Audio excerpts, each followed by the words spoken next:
چلے جاتے ہیں.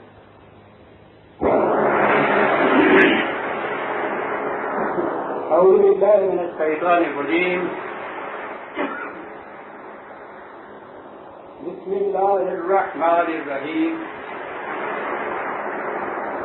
عزیزان، آج جون 1977 کی 5 تاریخ ہے اور درس قرآن کریم کا آغاز سورہ المؤمنون کی آیت 3 سے ہو رہا ہے. 2342. آپ کو یاد ہوگا کہ سابقہ آیات میں بات یہ چلی آ رہی تھی کہ انسان کی ایک تو حیوانی زندگی ہے، فزیکل لائف، طبعی زندگی، حیوانی زندگی. وہ وہی ہے جو دوسرے حیوانات کی زندگی ہے. اس میں صرف جسم کی پرورش مقصود ہے، موت کے ساتھ اس کا خاتمہ ہو جاتا ہے. اور ایک اس کی انسانی زندگی ہے. حیوانات میں یہ 2 زندگیاں نہیں ہوتی. حیوان پیدا ہوتا ہے تو حیوان ہوتا ہے، مرتا ہے تو حیوان ہوتا ہے. انسان میں ایک دوسری زندگی کے بھی امکانات رکھے ہوئے ہیں. اگر وہ اس زندگی کو نہیں اپنانا چاہتا تو یہ بھی دیگر حیوانات کی طرح پیدا ہوتا ہے تو حیوان ہوتا ہے، مر جاتا ہے حیوان ہوتا ہے. فزیکلی ان دونوں میں کوئی فرق نہیں ہوتا. یہ تو اس سے ان کی ایک اور زندگی ہے کہ جسے اپنا لینے کا اس میں امکان ہے. وہ خود فطرت کی طرف سے نہیں ہوتی، اس کی صرف انسانی شکل اس کو ملتی ہے. اس کی پوٹینشیلٹی اس کے اندر ہوتی ہے، پاسبلٹی ہوتی ہے اس کے اندر، صلاحیتیں اس کے اندر ہوتی ہیں، امکان ہوتا ہے ویسا بن جانے کا.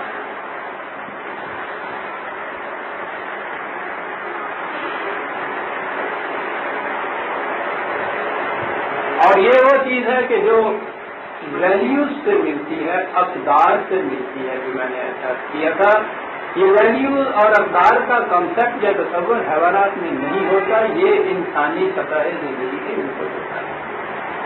جائز اور ناجائز کا امتیاز، حلال اور حرام کی تمیز، یہ حیوانی سطح زندگی کی چیز نہیں ہے، انسانی سطح زندگی کی.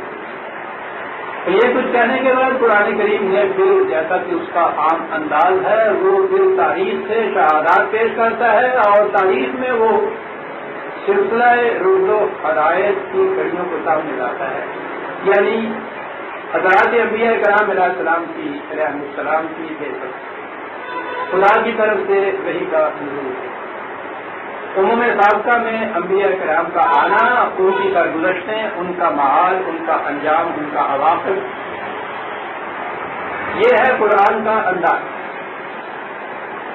اور اس سلسلے کو وہ حضرت نوح علیہ السلام سے شروع کرتا ہے. سلسلہ انبیاء کرام کی کڑی کی پہلی کڑی، اور یہاں سے بھی وہ اس نے حضرت نوح علیہ السلام سے شروع کی.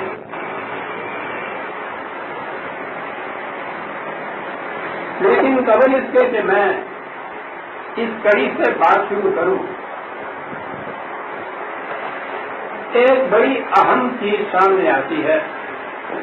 جن حضرات کے پاس قرآن کریم کے نسخے ہیں وہ اس میں مشاہدہ کر لیں جو میں عرض کرنے لگا ہوں. نہیں ہے تو کسی جگہ ان چیزوں کو نوٹ کر لیجیے، شاید دوبارہ سامنے نہ آ سکیں.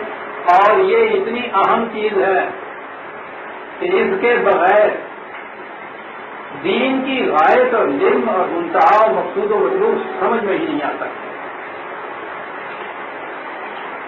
یعنی سوال یہ ہے کہ سلسلہ وحی کی ضرورت کیوں پیش آئی، انبیاء کرام علیہ السلام کو کیوں بھیجا گیا، دین کی غایت کیا تھی، یہ کیا کرنے کے لیے آتے تھے.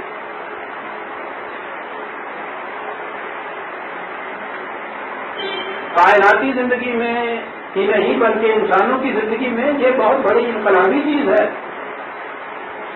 کہ خاص طور پہ خدا کی طرف سے ایک علم دیا جائے، ایک مختص اور منتخب ہستی کو وہ دیا جائے، وہ اسے دوسرے انسانوں تک پہنچائے. یہ کوئی تو چھوٹی سی بات نہیں ہے، اتنی ایکسپشنل چیز ہے، اتنی استثنائی چیز ہے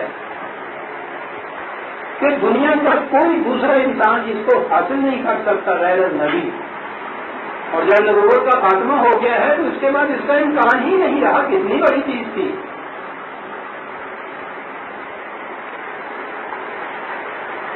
سوال یہ ہے کہ یہ انبیاء کرام علیہ السلام کی بعثت کا مقصد کیا تھا، دین کی غائب کیا تھی، یہ وحی کا سلسلہ کیوں جاری کیا گیا.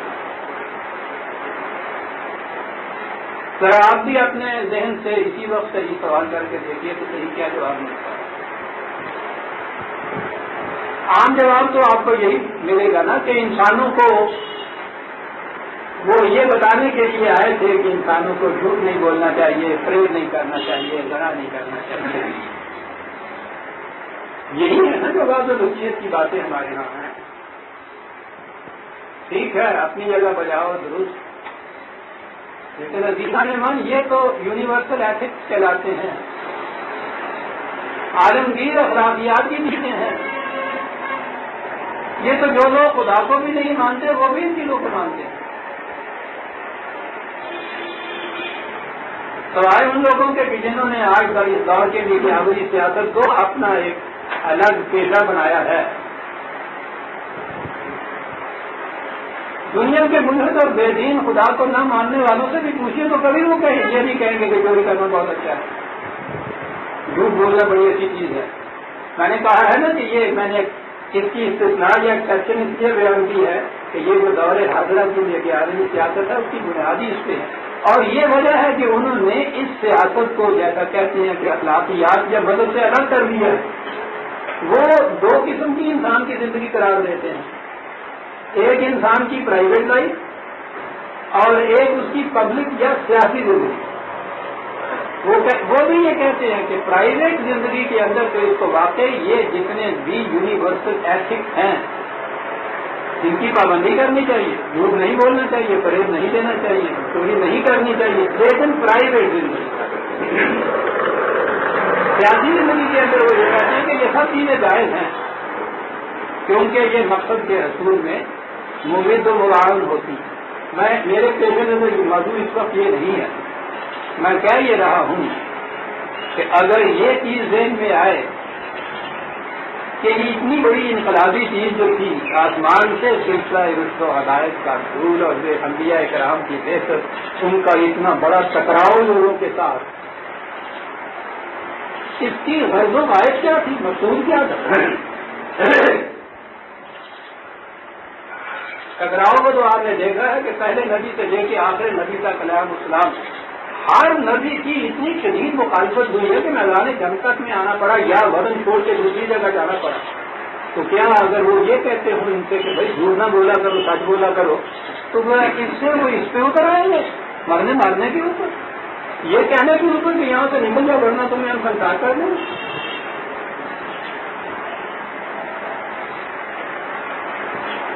میں نے کہا کہ یہ ٹھیک ہے، یہ ایتھکس بھی ضروری ہے، لیکن یہی تو منتہا نہیں ہو سکتا.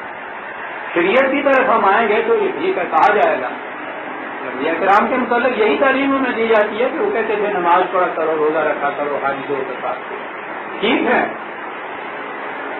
لیکن یہ چیزیں مقصود کی ذات تو نہیں ہے. مذہب میں آ کے تو یہ مقصود کی ذات ہو جاتی ہے. کہیں نماز پڑھ لی تو یہ کیونکہ ایک بات ہی اتنی تھی کہ انہوں نے آ کے یہی کہا تھا تو فریضہ خداوند یہ پورا ہو گیا. لیکن اگر آپ دین میں آئیں گے تو وہاں تو نظر آئے گا کہ یہ کسی بلند مقصد کے حصول کا ذریعہ ہے.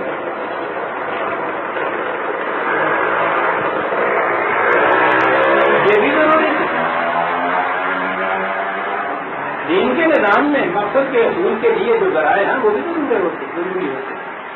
سفر کرنے کے لیے ٹکٹ خریدنا ضروری ہے، لیکن ٹکٹ مقصود کے ذات تو نہیں ہوتی.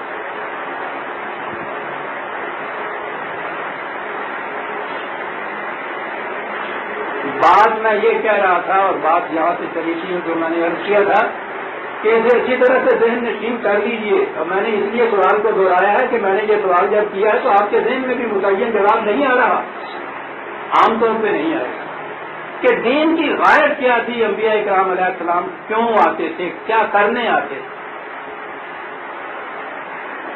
ہے نا بڑا اہم سوال,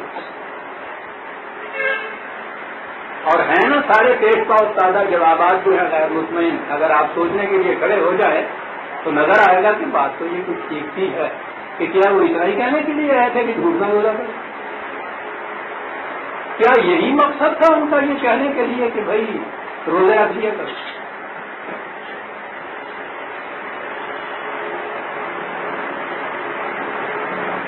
دین کا مقصد اور فائد کیا ہے, اور جب تک یہ نہ متعین ہو عزیزان ایمان, باقی چیزیں سمجھ میں نہیں آتی.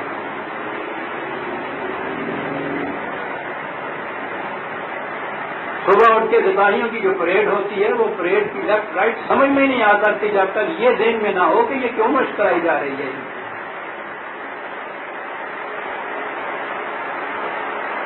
دین کی غایت قرآن کریم نے 2 آیتوں کو ملائیے تو اس کے اندر وضاحت کر دی. یہ کہہ کے وضاحت کر دیا کہ کاہے کے لیے بھیجا تھا انبیاء.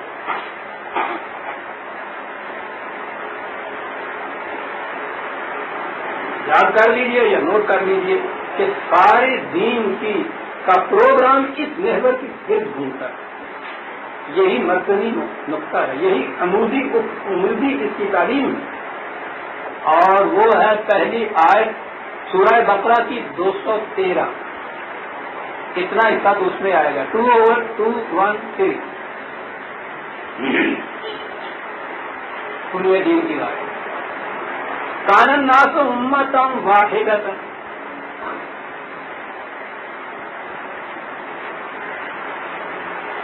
ابتداءً پوری نوع انسانی ایک امت ایک قوم کی شکل میں رہتی ہے. امۃ واحدۃ.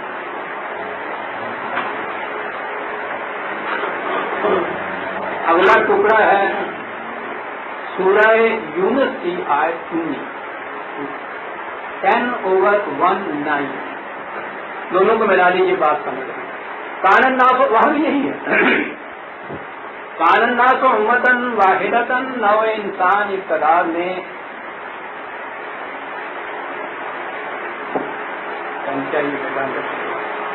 امت واحدہ ایک قوم کی. فاختلفوا, انہوں نے اختلافات کی, ان میں تفریق پیدا ہوئی. امت وہ قوم امت واحدہ نہ رہی. فاختلفوا, ان میں اختلافات پیدا ہوئی. یہ وہ چیز تھی جو اس پورے پروگرام کو, مشیت کا جو پروگرام ہے, میں 2 لفظ بولا کرتا ہوں, فطرت کا پروگرام میں کہا کرتا ہوں خارجی کائنات کے اندر, اور مشیت کا پروگرام انسانی زندگی کے اندر. بات تو جو ایک ہی ہے, فطرت بھی اسی کی بنائی ہوئی ہے, مشیت بھی اسی کے قانون کا نام ہے. یہ چیز جو تھی مشیت کے پروگرام کے اندر فٹ نہیں بیٹھتی تھی. پروگرام اب سیٹ ہو رہا تھا اس سے, کس چیز سے, انسانوں کے امت واحدہ نہ رہنے سے, ان میں اختلافات پیدا ہو جانے سے, ان میں تفریق پیدا ہو جانے سے وہ نظام درہم برہم ہو رہا تھا. تو اس کے لیے کیا کرنا پڑا اللہ تعالیٰ کو, ایک بڑا انقلابی قدم اٹھانا پڑا جو اس سے پیشتر قطن کائنات میں نہیں تھا. کائنات میں باہر کی اشیاء کائنات یا حیوانات تک قطن اس کی ضرورت نہیں تھی کہ خدا کی طرف سے خاص طور سے کوئی ایک وحی آئے ایک کے اوپر اور وہ دوسروں کو یہ کچھ ہے, ضرورت ہی نہیں تھی. حیوانات میں کبھی نبی نہیں ہوا. کسی نے آگے بکریوں کو یہ نہیں بتایا کہ تم نے گھاس چرنی ہے, گوشت نہیں کھانا. کسی نے شیر سے نہیں کہا کہ گوشت تم پہ حلال ہے, سبزی تم پہ حرام ہے. انبیاء کی ضرورت ہی نہیں آئی. انسانوں میں بھی جب تک وہ کہتے ہیں امت واحدہ سے فاختلفوا کی بات نہیں تھی, ضرورت کے فاختلفوا, انہوں نے اختلاف کیا, ان میں تفریق پیدا ہوئی, ان میں فرقے پیدا ہوئے. فبعث اللہ النبیین, اس مقصد کے لیے اللہ تعالیٰ نے انبیاء کو بھیجا. یہ ہے عزیزان من دین کی بات کہ امت واحدہ تھی انسانیت، ان میں اختلاف پیدا ہوا. یہ اختلاف اب انسان کے اپنی عقل و فکر کے لیے یہ ممکن نہیں تھا کہ وہ ان اختلافات کو مٹا سکتے، ورنہ ضرورت نہیں تھی. ان اختلافات کو مٹانے کے لیے یہ ایک انقلابی قدم اٹھانا پڑا مشیت کو کہ انبیاء کرام کو بھیجنا پڑا تھا. بات اللہ نبی یہ بات کو دیکھیے کیا معنی ہے.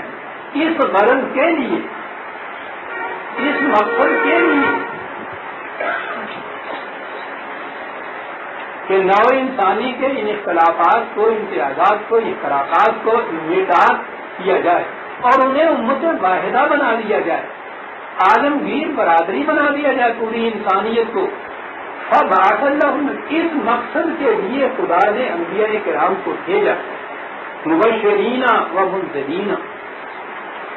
وہ آگے پہلے یہ بتاتے تھے کہ یہ اختلافی اور اختلافی زندگی جو ہے اس کا انجام بڑا تباہی ہوگا، امت واحدہ بن کے رہنے کا نتیجہ بڑا خوشگوار اور سرفرازیوں کا حامل ہے. تو کیا وہ بات کہنے کے لیے آتے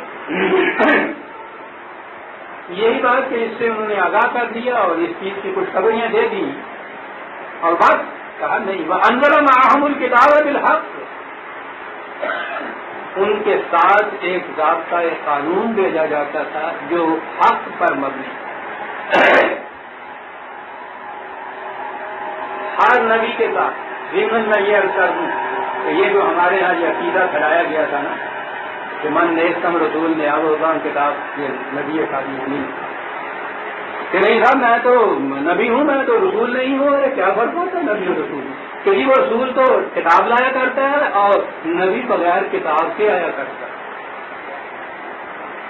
یعنی خدا کی طرف سے وہ کوئی وحی لے کے نہیں آتا، کوئی ضابطۂ قانون لے کے نہیں آتا، کوئی حکم لے کے نہیں آتا کہ ہمارا کہا گئی ہے پھر. یعنی خدا کی طرف سے وہ آتا ہے، اتنی بڑی ایکسپشن ہو رہی ہے، وہ آتا ہے اور وہ کہتا ہے کہ نہیں سب کتاب کو مجھے دینی ویسے ہی بھیج دیا. وہ کیا جائے جا تیرے بڑا زیادہ چھوڑا ہے کہ اندازہ لگائیے عزیزہ نے مان کئی دفعہ یہ بات آ چکی کہ دعویٰ اس مقام کا کہ خدا کی طرف سے بھیجا ہوا مانوں. علم کی یہ کیفیت کہ قرآن کی ایک آیت ساری عمر سمجھ میں نہیں آئی. انزل معہم الکتاب، تمام انبیاء کو ہم نے کتاب دی اور رسولوں کے متعلق سورہ حدید وہاں بھی ہے. وہاں انزل معہم الکتاب رسولوں کے متعلق وَلَقَدْ أَرْسَلْنَا رُسُلًا، رسولوں کے متعلق بھی یہ کہا، نبیوں کے متعلق بھی. رسول و نبی ایک ہی بات تھی. سوال ہی نہیں تھا کہ خدا کی طرف سے کوئی آئے اور خدا کا کوئی حکم ساتھ نہ لائے. کتاب کے یہ معنی نہیں ہے کہ اتنی بڑی ضخیم کتاب مجلد جو تھی وہ بغیر میں ضابطے آتا تھا. کتاب کے معنی قانون کے ہوتے ہیں. کوئی ایک حکم بھی خدا کی طرف سے لے کے آ جائے گا تو وہ اس پر نبی کی کتاب ہو.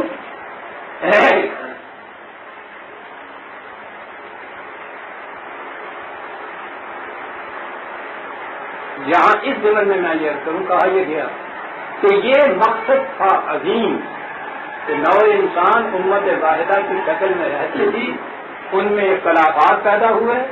اختلافات انسان کے مٹانا انسان کے اپنے بس کی بات نہیں تھی. ابھی میں عرض کروں گا کیوں نہیں انسان کے بس کی بات. حالانکہ عقل انسانی تو بہت بڑا ذریعہ اس کو دیا گیا ہے جو حیوانات کو نہیں دیا گیا. عقل انسانی تنہا کے بس کی بات نہیں تھی. یہ بات نبی بھیجے تو وہ کس طرح سے اس اختلاف کو مٹاتے تھے. انزل معہم الکتاب بالحق، ان کے ساتھ ضابطۂ قانون بھیجا.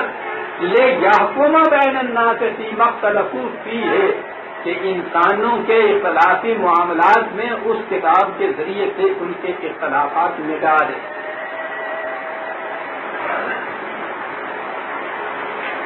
دین کی غرض و غایت سامنے آ گئی نا.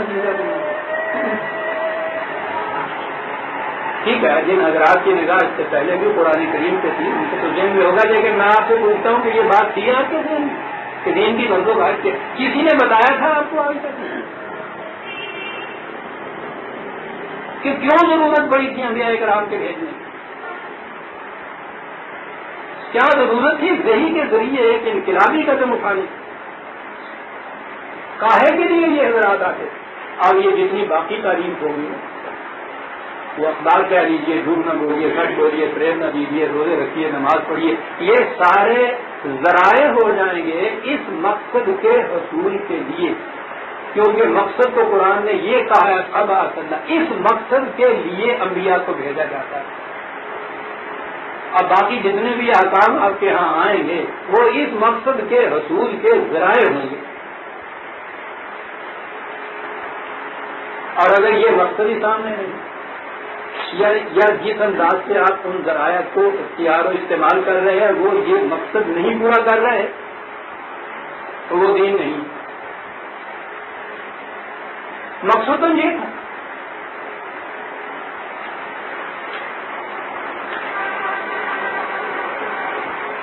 کس کے اختلافات مٹانے؟ کان ناسو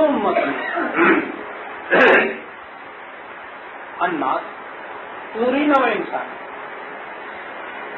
عالمگیر انسانیت میں جو اختلافات پیدا کر دیے انہوں نے انسانوں نے، اور اس طرح سے ان میں تفریق پیدا ہو گئی، تقسیم پیدا ہو گئی، تفرقہ پیدا ہو گیا، الگ الگ ہو گئے، تو اس کے لیے ضرورت پیش آئی اس سارے عظیم انقلابی پروگرام وحی کے ذریعے سے قوانین دینا، ایک نبی بھیجنا، نبی کا فریضہ قرار دے دینا کہ ان کے اختلافات کو اس کتاب کے ذریعے سے مٹائے۔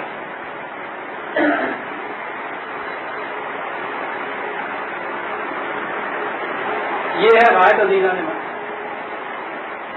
آنا تو چاہیے مجھے آخر میں، لیکن کیوں نہ یہیں سے بات شروع کر دی جائے۔ آپ سوچیے کہ یہ ہے دین کی غایت، یہ ہے نبی کے مشن کا مقصود، یہ ہے وہ کتاب جو خدا نے دی ہے، اس کتاب کے ذریعے سے یہ کرنا ہے، یہ ہے مقصد اس کتاب کا کہ اخلاقی معاملات میں حکم بنے گی، فیصلہ دے، اختلاف مٹا دے اور امت واحدہ بنا دے انسانیت کو۔ عزیزان مان، یہ مقصد کیا وہ قوم کے جس کے اپنے اندر کہنے کو 72 اور حقیقت میں 72,000 خود فرقے موجود ہوں، جو قوم اپنا یہ اختلاف نہ مٹا سکے 1000 سال میں کہ نماز میں ہاتھ یہاں باندھنے چاہیے یا نیچے آمین اونچی کہنی چاہیے یا نہیں، جس اپنی قوم کی اپنی حالت، جس قوم کی اپنی حالت یہ ہو، وہ دین کی اس غرض و غائب کو پورا کر سکے گی؟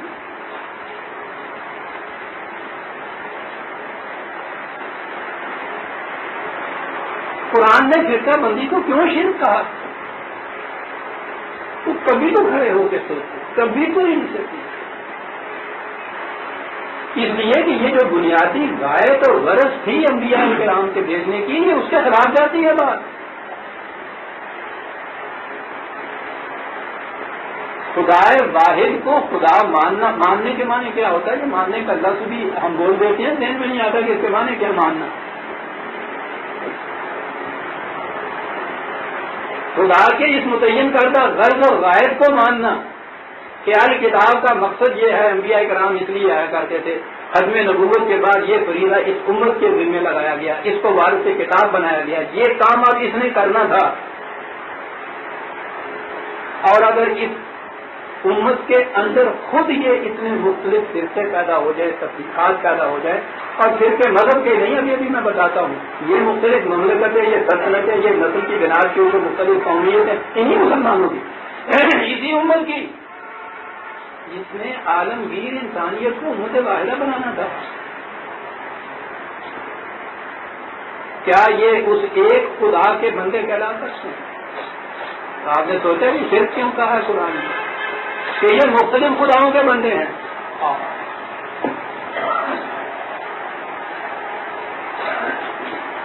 خدا واحد سمان توحید جسے کہتے ہیں، وہ ایک ذہنی اور اعتقادی چیز نہیں ہے، وہ عملاً مشہور ہونے کی چیز ہے، اور وہ مشہور اس طرح سے ہوگی کہ جو بھی توحید کا قائل ہوگا، ایک خدا کو ماننے والا، اس کی صرف ایک کتاب کو ماننے والا، جتنے وہ ہوں گے ان کے اندر اختلاف نہیں ہوگا، فرقہ نہیں ہوگا، تفرقہ نہیں ہوگا، ان کے اندر یہ چیز ہے تو وہ ایک کتاب کے نہیں ماننے والے۔ یا تو یہ ماننا پڑے گا کہ معاذ اللہ اس کتاب میں یہ صلاحیت نہیں رہی کہ وہ ایک کر سکے ان کو، یہی بات ہوئی نا، کیونکہ اس نے تو بتایا تھا کہ کتاب جو ہم بھیجتے تھے اس کی غایت یہ ہوتی، وہ تو کتاب کی غایت بتاتا ہے پوری انسانیت کو امت واحدہ بنانے کی، اور اگر یہ کتاب ماننے والوں کی مختصر جماعت بھی امت واحدہ نہیں بنتی تو دو ہی باتیں ہوں گی نا جی، یا تو یہ کہ معاذ اللہ یہ دعویٰ غلط تھا، یہ کتاب تو اختلاف نہیں مٹاتا،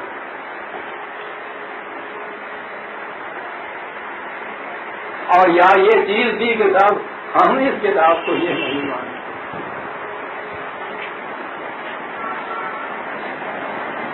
دیکھتے ہیں بات کہاں چلی گا جی۔ تو میں نے کہا تھا کہ اس نقطے کو سمجھ لیجیے، دین کی بات جو ہے غائب اور غرض قرآن نے یہ بتائی، متعین الفاظ میں بتائی۔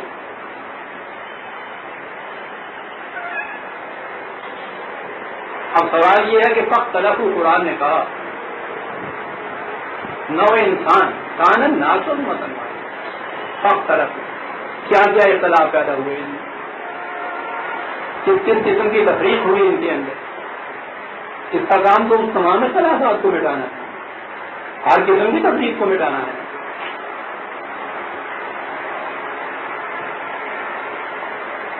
یہ محققین علم الاقوام جو ہیں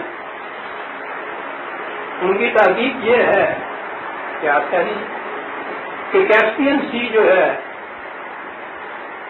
اس کے ارد گرد کے علاقے میں سب سے پہلے ہمیں انسانی آبادی کا سرچشمہ ملتا ہے، پورے ارض میں اس خطے میں وہ کہتے ہیں کہ وہ انسانوں کی ایک گروہ۔ میں سر درد اس تحقیق میں نہیں جاتا، میں نے اپنی کتابوں میں یہ سب چیزیں لکھی، یہ بھی ان کی تحقیق ہے کہ ان میں کوئی تفریق نہیں۔ قرآن 1400 سال پہلے کہتا کان الناس امۃ واحدۃ، تصور بھی نہیں کسی کے ذہن میں اس زمانے میں آ سکتا عزیزان کہ وہ انسان کہیں ایسی شکل میں بھی رہتا تھا کہ جہاں ان میں کوئی اختلافی بات نہیں تھی۔ آج یہ تحقیق ہو رہی ہے کہ وہ پہلی بستی یا گروپ انسانوں کا جہاں رہتا تھا ان میں کوئی اختلاف نہیں۔ اب اس کے بعد یہ لوگ آگے چلتے ہیں تو یہ دیکھتے ہیں کہ صاحب وہ گروپ جو تھا، وہ جماعت یا جمعیت جو تھی، اس کے بعد ہم دیکھتے ہیں قبائل میں وہ تقسیم ہوئی۔ تو پہلی زندگی اس تقریب کی یہ آتی ہے کہ وہ ایک امت واحدہ قبیلوں کے اندر تقسیم ہوئی۔ قبیلہ بننے کی بنیاد کیا تھی؟ آج تو ہمارے ذہن میں ابھی قبیلہ نہیں آتا، اگر کہ مجھے معلوم نہیں یوپی والے حضرات جانتے ہیں یا نہیں، پنجابی والے تو قبیلے لگا بھی کم سکتے ہیں، ایک اجے ہی قبیلہ بیوی بھی کہتے ہیں، ٹھیک ہے نا؟ کیا ہماری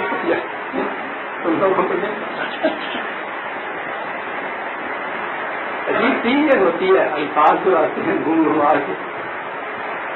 تو قبیلے کی پیدائش سے ہوتی تھی، وہ جو تھا جس میں اختلاف نہیں تھا، وہاں جتنے بھی آگے بچے پیدا ہوتے تھے، ٹھیک ہے بایولوجیکلی تو وہ کسی ایک مرد اور عورت سے اختلاف سے پیدا ہوتے تھے، لیکن ہنوز ان میں ان بچوں کی تشخص یا ان کی بنا پہ تفریق نہیں پیدا ہوئی تھی۔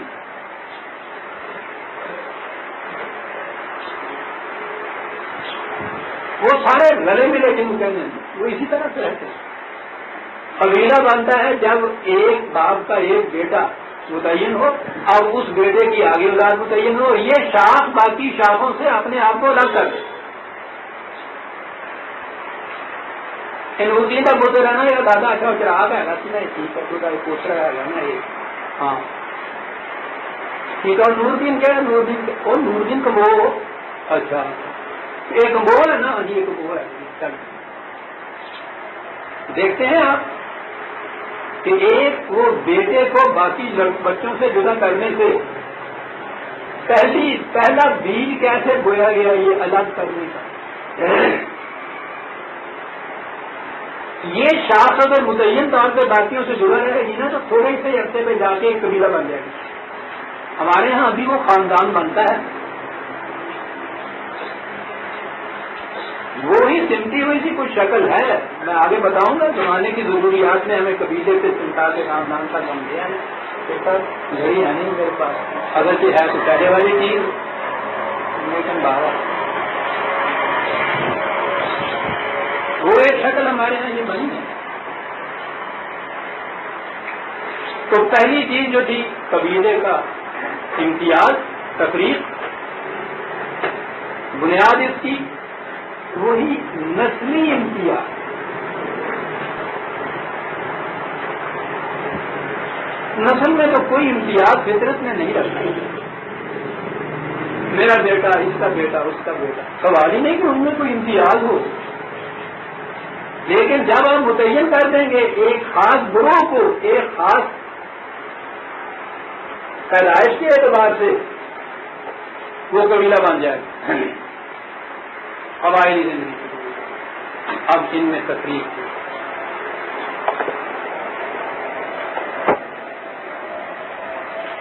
قصہ آدم میں آپ کو یاد ہوگا، نہ یاد ہو تو دوہرا لیجیے.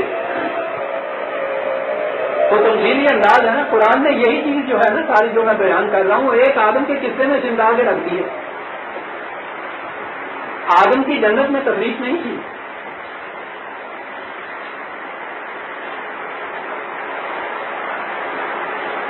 اس میں یہ ہے نا کہ ابلیس نے آدم کی ایک دکھتی ہوئی رب کو پکڑا. آدم، آئیے اپنی زبان میں گفتگو کریں. آدمی، یہ یہی بات آدمی ہے. آدمی مرنا نہیں چاہتا، ہمیشہ زندہ رہنا چاہتا. کبھی طور پہ تو یہ زندہ رہ نہیں سکتا. کتنی لمبی عمر کیوں نہ ہو جائے پھر آدمی مر.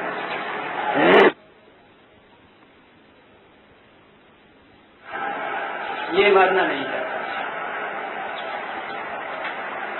قرآن نے کہا کہ ہم اس کو ایک اور طریقہ بتا رہے ہیں کہ حیات جاوید کیسے حاصل ہوتا ہے. ابلیس نے اس کے کان میں کچھ اور سنتا، اسے کہا کہ تمہیں میں بتاتا ہوں، اس کی باتوں میں نہ آنا، میں تمہیں بتاتا ہوں. ان کا کیا بات کہ میں نے اولاد کے ذریعے سے زندہ رکھا.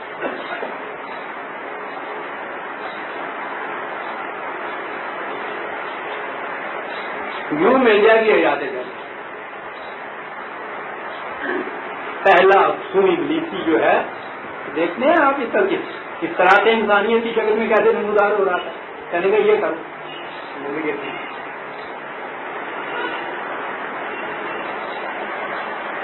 یوں زندہ رہو. پتہ نہیں وہ کب کہا ہوگا، تمثیل کی بات ہے.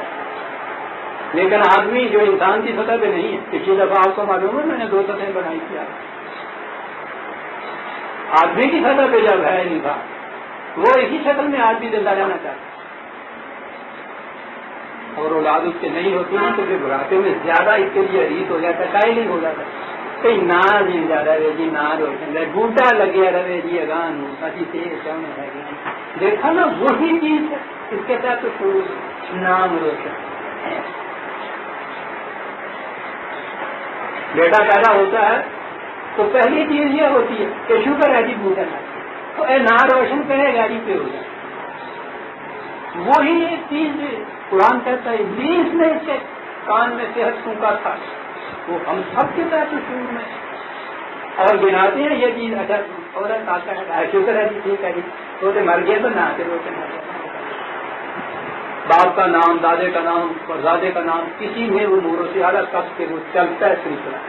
وہ سب اب فریب نفس کی روح سے وہ سمجھتا ہے مرنے والا کہ مجھے زندگی مل گئی ہے. اس لیے پھر ابلیس کا چہل کرنا ہے. یہ تھی پہلی چیز جو قبائلی زندگی کے اندر نمودار ہوئی کہ یہ کہ نسل کی روح سے امتیاز. یوں بات سمجھ میں اب آ گیا. بات تو ہوئی تھی شروع ذرا سی اور اس کے بعد پھر یہ جو اس نے طول کھینچا ہے تو ساری کرۂ ارض کی انسانی مخلوق نسلوں میں بٹ گئی، نسلی امتیازات آج تک ریشل ڈسٹنکشن. کسی سے پوچھئے کہ صاحب ریس ہوتی کیا ہے؟ Racial distinction. اور پھر انہوں نے نمایاں طور پہ موٹی موٹی ریسیں جو تھیں وہ بنانی شروع کر دی. ایرین ریس، سیمیٹک ریس، اورین تورانی یا منگولین ریس، 3 بڑی بڑی ریسز کے اندر تقسیم کیا ہے نا انہوں نے. یا یلو ریس رنگ کے اعتبار سے، زرد نسل احمد یا سیاہ سفید، نسلی اعتبار سے وہی پہلی چیز جو قبیلے کی شکل میں نمودار ہوئی تھی چھوٹے سے پیمانے پہ، وہ جو بڑی ہے تو پورے بڑے پیمانے پہ عالمگیر انسانیت کو اس نے وہی کر دیا ہے، وہ نسلی امتیاز.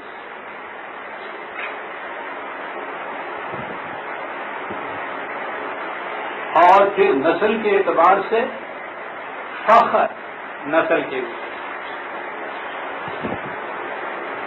عربی النسل،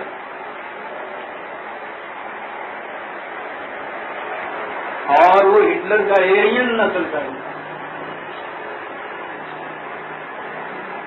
اوپر کو لے جائیے تو کسی جگہ جا کے وہ نسل کا سلسلہ آگے چل ہی نہیں سکتا. کہاں تک ہسٹری آگے چلایا گیا؟ پہلے انسان تو یہ 3 نہیں پیدا ہوئے تھے. تورات نے تو یہ کہہ دیا، آسان طریقہ بتا دیا کہ حضرت نوح کے 3 بیٹے تھے، وہ یا پھر حام اور شام، ان تینوں کی اولاد جو آگے چلی تو 3 نسلیں ہوئی. نسلوں کا تو پتہ نہیں، بہرحال شاید قبیلے ایسے بن گئے. میں کیا یہ رہا تھا عزیزہ نے من کہ وہ جو تم وقت تلفظ تھا نا، قرآن نے کہا اب اختلاف کی پہلی بنیاد جو تھی قبائلی زندگی کی، قبائلی زندگی نے وسعت کھینچی ہے تو آج وہ نسلوں کے امتیاز میں آپ کے ہاں موجود ہے.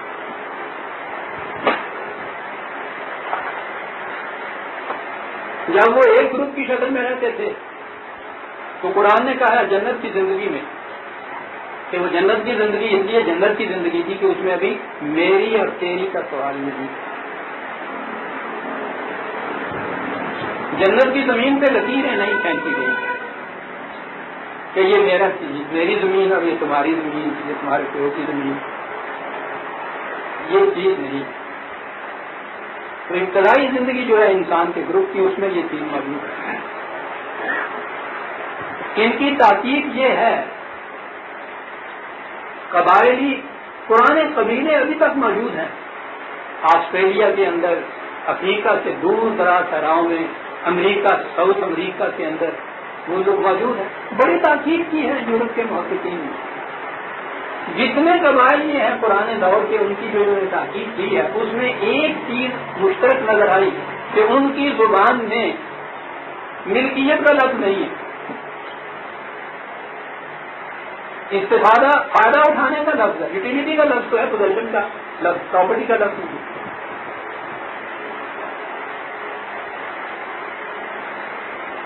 ابتدائی زندگی کے اندر یہ کیفیت تھی. جب آگے بڑھے ہیں تو ابتدائی قبائلی زندگی میں بھی یہ صورت تھی. یعنی اب قبیلے اور قبیلے میں تو فرق پڑ گیا لکیروں کا، قبیلے کے اندر ابھی یہ فرق نہیں، لیکن قبیلے اور قبیلے کا فرق بھی تو آپ دیکھتے ہیں. جب لکیریں کھینچی تو وہ ہے نا، قرآن نے کہا ہے کہ آدم کے 2 بیٹوں نے پھر آپس کے اندر پہلی خونریز جنگ کی.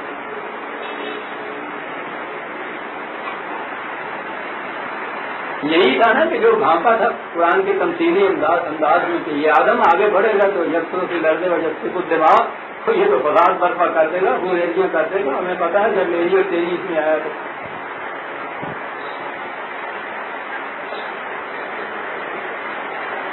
آبادی بڑھی تو وہاں سے پھر آگے ادھر ادھر جانا بھی شروع کیا قبائل.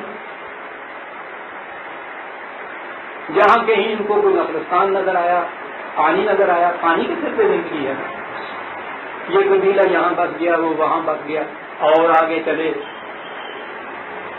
اب یہ اختلاف جغرافیکل اختلاف ہو گیا، جغرافیائی اختلاف ہو گیا، یعنی وطن ایک نہ رہا. یہ آج کی اصطلاح میں وطنیت کا اختلاف ہو گیا، ان قبائل کے وطن الگ الگ ہوئے. تو دوسرا اختلاف آ گیا آپ کے ہاں، وطنیت کا اختلاف ہے نا. آج بھی وہی اختلاف، بلکہ اور گریں مضبوط ہوتی چلی گئی انسان کی، اس لیے کہ اس نے یہ خدا کی طرف سے آئی ہوئی وحی کے منہ سے ان اختلافات کو رفع کرنے کی صورت نہ اختیار کی، اور زیادہ گریں مضبوط ہوتی چلی گئی. وطنیت کا اختلاف، اور وطن کے اندر بسنے والے لوگوں کو ایک قوم شمار کیا گیا، نیشن بنایا گیا. نیشن کے اختلافات، قوموں کے اختلافات جنہوں نے آج دنیا کو جہنم بنا رکھا ہے، وہ اختلافات. ایک ہی قوم یا ایک ہی قبیلے کے اندر میری اور تیری جب ہوئی تو جس کے پاس زیادہ قوت تھی اس کی میری زیادہ ہو گئی، جس کے پاس کم تھی اس بیچارے کی میری جو جھڑ گئی. اس سے طبقاتی اختلاف پیدا ہو. جس نے زیادہ سمیٹی دولت مند ہو گیا، جس کی کم رہی وہ بیچارہ غریب ہو گیا، غریب ہوا تو محتاج ہوا. اب یہ زیادہ والی جو ہے اس کا کام کرنے کے لیے یہ مجبور ہو گیا، جو اپنی تھوڑی سی تھی اس سے تو ضرورتیں پوری نہیں ہوتی. تو وہ جو زیادہ سنبھال بیٹھا اس نے کہا کہ ٹھیک ہے یہ کاٹ کر. ابتدائی دور میں یہ انداز غلامی کا تھا.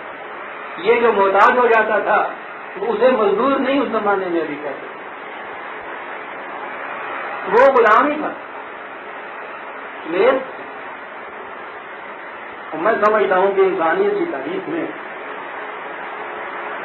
بدترین دن وہ تھا جس دن سب سے پہلے مزدور نے آقا کو آ کر اتنا کما کے دیا جو مزدور پہ صرف ہوتا تھا اس سے زیادہ تھا. اگر وہ اتنا ہی کما کے لاتا نا جتنا وہ کھا جاتا تو یہ سلسلہ آگے چلتا ہی نا. یعنی کہ مصیبت بڑھی ہوئی تھی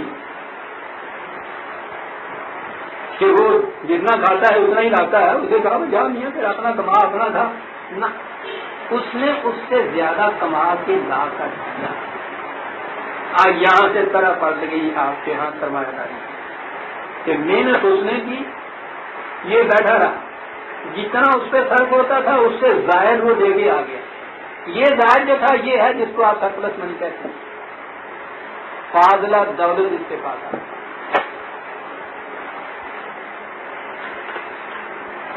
یہ انقلاب اور آ گیا. خدا کی طرف سے انبیاء کرام آتے تھے اختلافات مٹانے کے لیے، اور جب نبی چلے جاتا تھا تو اس کی طرف سے دیا ہوا دین مذہب میں تبدیل ہو جاتا ہے. دین قرآن کہتا ہے شروع سے آخر تک ایک ہی تھا، وہ ایک ہی ہونا چاہیے تھا. قرآن نے تو انبیاء کرام کا یہ مقصد بتایا ہے نا کہ وہ انسانیت میں وحدت پیدا کرنے کے لیے آتے تھے. تو سوال ہی نہیں کہ الگ الگ دین کو لے کے آئے، وہ تو ایک ہی دین لے کے آتے تھے، وہ ایک ہی کتاب لے کے آتے تھے. یعنی اس کتاب کی تعلیم ہر مقام پہ ایک ہی ہوتی تھی. لیکن جب وہ نبی چلا جاتا تھا تو دین مذہب میں بدل جاتا، اور جب پھر اس کے بعد نبی آتا تھا اس مذہب کو دین میں. اب مختلف مذاہب میں تفریق، یعنی جس مقصد کے لیے انبیاء آ رہے تھے، انبیاء کے نام لینے والے جو تھے وہ اس مقصد کے خلاف. اور یہ تفریق تو کم وقت پہلی تفریق آپ سے بھی زیادہ سنگین شکل میں نمودار ہے. جتنی انگریزیاں فساد انگیزیاں مذہب کے نام پہ دنیا میں ہوئی ہیں اور کسی اختلاف کے اوپر اتنی نہیں ہوئی، اس لیے کہ اس انگریزی کو مقدس بنا دیا جاتا ہے، ابھارا جاتا ہے یہ کہہ کے یہ مذہب کے آپس میں شریعت کے حکم کے اندر ہے، جہاد ہے، یہ اس میں مارنا جان دے دینا شہادت ہے، اور یہ کہتا ہے. باقی اختلافات میں اگر کسی کو یوز کرنا ہو تو اسے کچھ تو دلیل دینی پڑتی ہے. یہاں دلیل کی ضرورت نہیں، اس کے نازک کے جذبات کو ابھارنا پڑتا ہے، صرف مشتعل کرنا پڑتا ہے. مذہب کے مذاہب کے باہمی اختلافات یہ اختلافات کی بنیاد کیا تھی؟ کسی مخصوص گروہ کا مفاد. ہر اختلاف میں آپ یہ دیکھیں گے کہ ایک مخصوص گروہ ہوتا ہے، اس کے مفاد وابستہ ہوتے ہیں اس گروہ کے الگ رہنے میں. وہ دوسرے کے ساتھ مل جاتا ہے، اس کے مفاد الگ نہیں رہتے. یہ قومیں آپس میں جنگ کیوں کرتی ہیں؟ وہ قومیں نہیں کرتی، وہ اوپر ایک گروہ ہوتا ہے جن کا مفاد اس میں ہوتا ہے کہ ایک قوم الگ رہے، اس کی مملکت الگ رہے، اس کی حکومت الگ رہے، حکومت ہمارے پاس رہے. اور ان کو اگر خطرہ لاحق ہوتا ہے نا کہ کوئی دوسری قوم یہ کچھ کرنے لگی ہے، تو پھر وہ اس مقصد کے لیے اس علاقے کے عوام کو اوپر لائے کہ تمہارا ملک چھن جائے گا، تمہارا وطن چھن جائے گا، تمہاری مملکت چھن جائے گی، تمہارا ملک چھن جائے گا. وہ ان کا نہیں کچھ جا رہا، ان کا چھن جائے گا. یہ اختلاف میں نے عرض کیا کہ میں ان اختلافات کی تاریخ اور ان کی تفاصیل میں جاؤں تو ایک ایک اختلاف کے اوپر کتنے درد چاہیے، یہ تو نصابی چیز بتانے کی چیز. پھر ایک مذہب کے اندر اختلاف، وہ تو مذہب دوسرے مذہب کے مقابلے میں ہوا نا. اب یہاں اس کے اندر اختلاف، یہ اندر مذہب کے اندر فرقے جو بنے.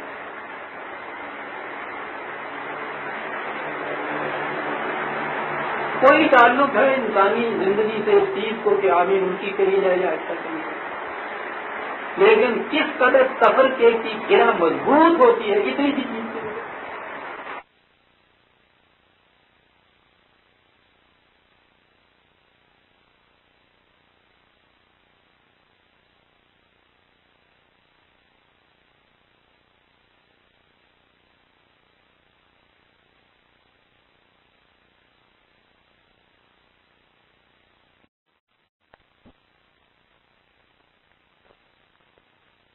وقت بھاگے جا رہا ہے.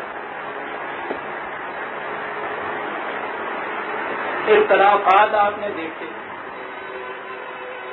میں نے ان کے اجمالی خطوط آپ کے سامنے پیش کیے ہیں، باہر کی لائنیں کھینچی ہیں تفصیل میں نے کیا، لیکن یہی ہیں وہ بڑے بڑے خطوط جن میں آج بھی آپ دیکھیں گے انسانیت انہی میں بٹی ہوئی. یہی اختلافات، نسل کے اختلافات، وطن کے اختلافات، قومیت کے اختلافات، برادری کے اختلافات، قبیلوں کے اختلافات، خاندانوں کے اختلافات، مذہب کے اختلافات، مذہب میں فرقوں کے اختلافات. قیامت ہے کہ آدم اور آدم کا ٹھکانا.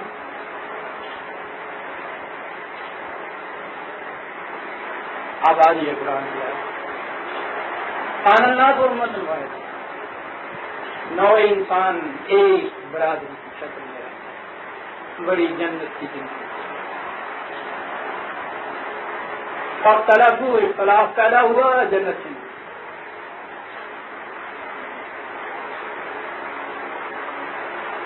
آدم مایوس ہو گیا کیونکہ اس کے بس کی بات نہیں تھی ان اختلافات کو مٹانا. آپ نے سمجھا کیوں مایوس ہو گیا؟ کسی کو شبہ ہو تو آج دیکھ لے دنیا کے مسئلے، کتنے بڑے بڑے دانشور اس دنیا کے اندر ہوئے ہیں، ان کی عقل و فکر کے اوپر غور کیجیے تو انسان واقعی محض حیرت رہ جاتا ہے کہ صاحب کتنے بڑے بڑے انسان، لیکن کس طرح عاجز و ناتواں ہے. ساری دنیا کے دانشور چھوٹے سے چھوٹا اختلاف نہیں مٹا سکتے. اختلافات کے جو تباہکن نتائج ہیں وہ آج کی دنیا میں بڑے ابھر کے سامنے آ گئے. چیخ رہی ہے ساری دنیا، لیکن کوئی ایک اختلاف نہیں مٹ رہا. کوئی عقل فکر کی کمی تو نہیں ہے، یہ تو ایوالو کر کے بہت آگے پہنچی ہوئی ہے، چاند تک تو جا سکتا ہے عقل کی فکر کے لیے. فرانس میں اگر کانفرنس ہوتی ہے نا غریب اور امیر ممالک کے اختلاف کا حل سوچنے کے لیے، تو کل شام آ گئی نا اطلاع کہ نشستن دو گفتن دو برخاستن، ناکام رہ گئی یہ کانفرنس اور وہ چلے گئے اپنے گھروں. اور دوسری خبر یہ تھی کہ مریخ یا اس کائنات سے باہر کے کروں میں پیغام پہنچانے کے لیے تو یو این او کے جو سیکرٹری جنرل صاحب ہیں انہوں نے دنیا کی مختلف زبانوں میں میسیجز ریکارڈ کر لیے ہیں انہیں یہ کہنے کے لیے کہ بھائی تمہارا کوئی مسئلہ اٹکا ہوا ہو تو ہمیں بتا دیجیے. سکارے زمینہ میں کو ساختی کہ بارہ آسمان ہی برداشتی بابا شادی اتنا عرصہ پہلے کہہ گیا اور پڑھویا کہتے پہلے مسئلے کے حل کر. یہ بھی فریب نفس ہے کہ ہماری دانش و بھیڑ کی جو یہ بتا کہ ہم تو مریض تک کے لیے پیغام پہنچا رہے ہیں. جی منجی سے ذرا ڈنڈا پھیر کے ساتھ ایک ہی نیوز پیپر میں آپ کے یہ بھی نیوز کہاں سے یہ جمع ہوئے دوسرا سے. ابھی مختلف اور کانفرنسوں کا تو ذکر ہی کوئی نہیں. جرمنی کانفرنس آپ لے لیجیے وہاں کیا ہوا پرابلم کے اندر کیا ہو رہا ہے. یہ بیت المقدس کا مسئلہ فلسطین کا کیا ایک ارے اپنے گھر کو لے لیجیے. ہمارا اگر کریں گے تو شکایت ہوگی.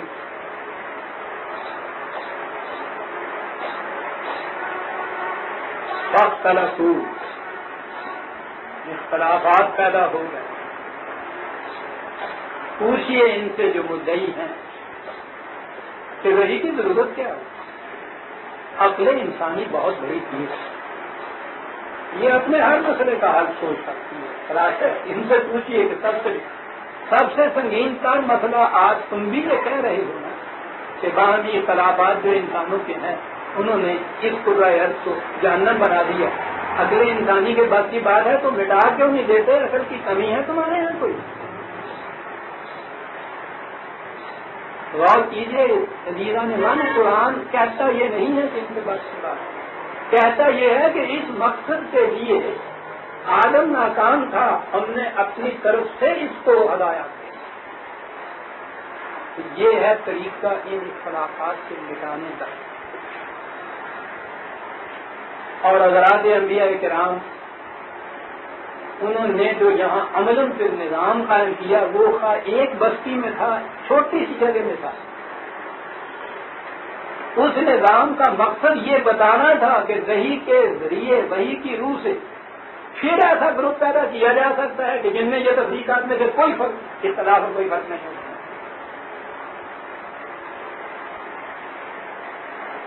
وہ امت واحدہ پیدا کر کے جاتے تھے یہ کہتا محدود ہوتا تھا لیکن وہ چھوٹے پیمانے پہ بھی جو کر دیتے تھے تو وہ یہ بتا دیتے تھے کہ ایسا ہو جانا ممکن ہے.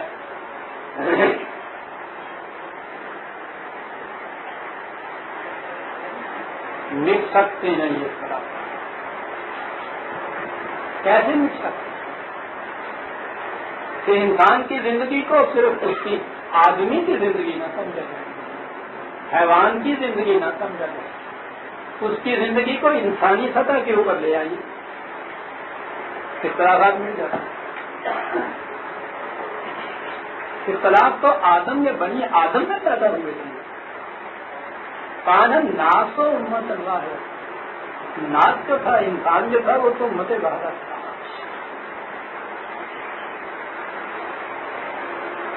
بات ساری اتنی وہی سے سنتا کہ اس انسان کو آدم کی سطح کے اوپر آدمی کی سطح کے اوپر چھوڑ دیا جائے تو یہ سارے اختلافات پیدا ہو گئے. انگریزیاں فساد انگیزیاں فتنے صبح ہر کا جہنم بنے.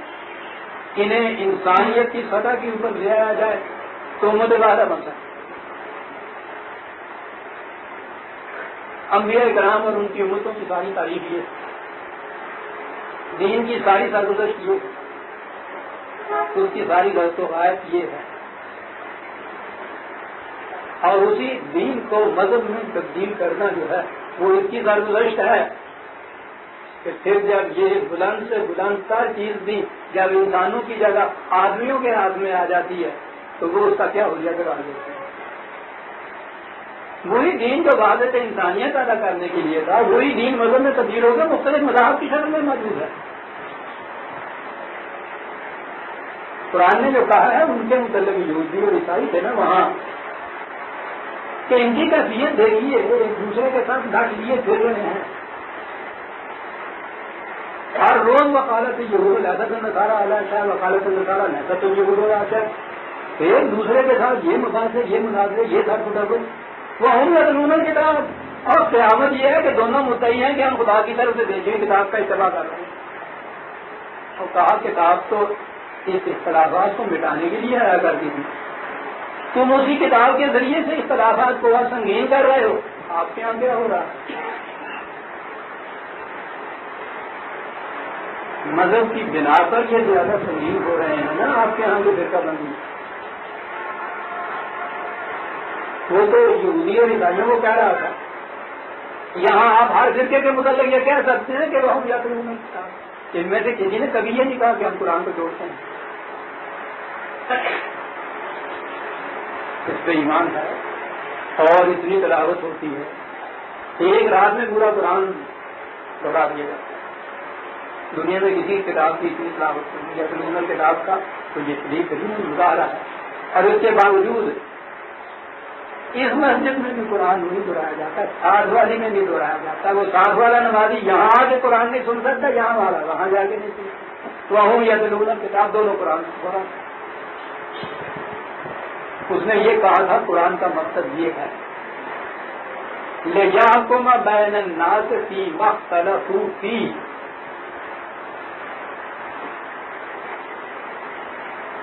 کتاب اس لیے بھیجی جاتی تھی کہ جو اختلافات پیدا ہو جائیں گے ان میں وہ حکم بنے. بات ساری یہ عزیزان ایمان ایک لفظ میں مسئلہ حل کریں. مذہب میں یہ الکتاب حکم نہیں ہوتی, یہ حاکم نہیں ہوتی. قرآن نے کفر اور اسلام میں جو امتیاز بتایا ہے تو یہ بھی کہا ہے کہ کفر یہ ہے کہ کتاب کو مانا نہ جائے,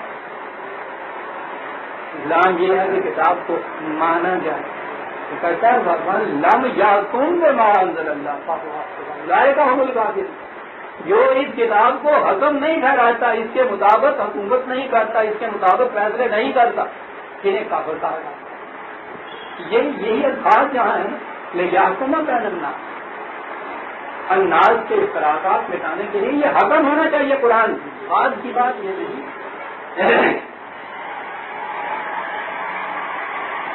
میں کیا یہ رہا تھا کہ دین کی غرض و غایت یہ بتائی قرآن. امید ہے آپ نے اسے زندگی کری ہے. بہت بڑا بنیادی مسئلہ ہے, مسئلہ نہیں پرابلم جسے کہتے ہیں. لفظوں سے کچھ اور معنی استعمال کر لیں, مسئلہ تو گالی کچھ اور سمجھ آئیں. پرابلم بہت بڑی پرابلم ہے جس کو یہ حل کر رہا ہے. مقصد یہ اور اس غرض و غایت کے ماتحت آپ آئیے انبیاء اکرام علیہ السلام کے تاریخ کی طرف, ان کی وہ جتنی بھی امتیں گزری ہیں ان کی سرگزشتوں کی طرف, اور یہ رکھ دیجیے دین کی غایت, اور پھر دیکھیے قرآن کیا کیا بیان کرتا ہے, کس قسم کے اختلافات سامنے لاتا ہے. پہلی چیز آئی ہے حضرت نوح علیہ السلام. وَلَقَدْ أَرْسَلْنَا نُوحًا إِلَىٰ قَوْمِهِ فَقَالَ يَا قَوْمِ اعْبُدُوا اللَّهَ مَا لَكُم مِّنْ إِلَٰهٍ غَيْرُهُ. کہا کہ یہ کہ صرف ایک خدا کی محکومیت اختیار ہے, اس کے سوا کوئی اور ایسی طاقت کی اقتدار نہیں جس کی محکومیت اختیار ہے.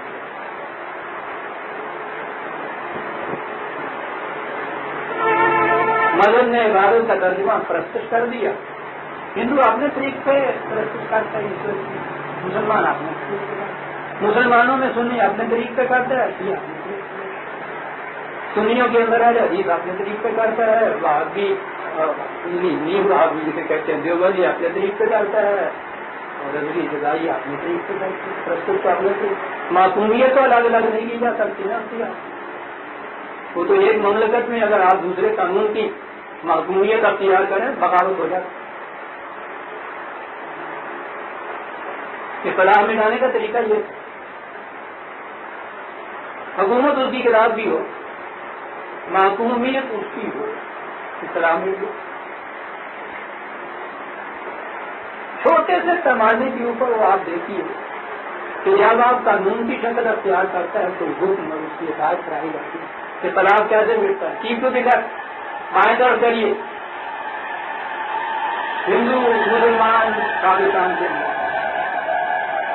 اہل حدیث، وہابی، نیم وہابی، رضوی، بہارائی، جاڑ، کمبو، شیخ، سید، پٹھان، سب گیت ہوتی جائے، کوئی ڈبر تو ان میں نہیں رہتا. ذرا کسی نے اختلاف کیا رائٹ سے ہوگا وہ کبھی والے نے پکڑا، وہ کبھی یہ کہہ کے نہیں چھوٹ سکتا کہ نہیں نہیں میں سید بنایا تھا. اس لیے کہ قانون ختم ہو گیا یہاں.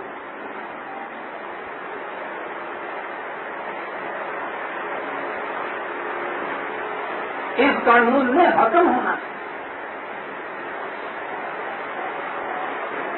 پھر اختلاف میں اللہ مخالفت دیکھیے کہ ان کی طرف سے ہو.